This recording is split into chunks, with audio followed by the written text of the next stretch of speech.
Cipher case की खसूसी अदालत ने केस में बानी पीटीआई इमरान खान और शाह महमूद कुरैशी को 10-10 साल कैद की सजा सुना थी।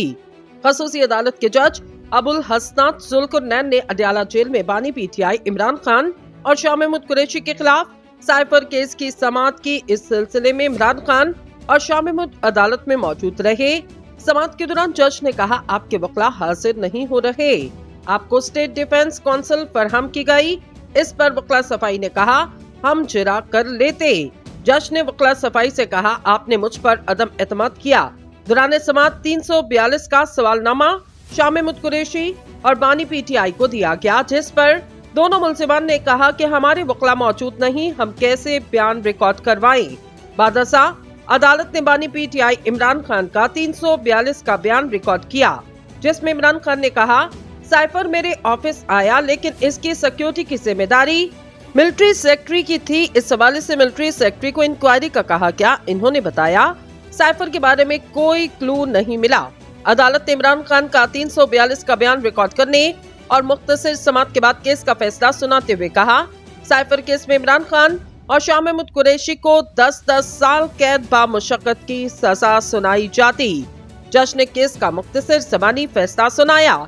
वाज़ेह रहे, इससे कबल इमरान खान ने साइफर केस में सरकारी वकील सफाई की तकर्री को इस्लामाबाद हाई कोर्ट में चैलेंज किया। चेयरमैन पीटीआई इमरान खान ने अमेरिका में पाकिस्तानी सफीर के मरासले या साइफर को बुनियाद बनाकर अपनी हुकूमत के खिलाफ साजिश का बयानिया बनाया, जिसमें इमरान खान ने दावा किया, इनकी हुकूमत के खात्मे में अमेरिका का हाथ।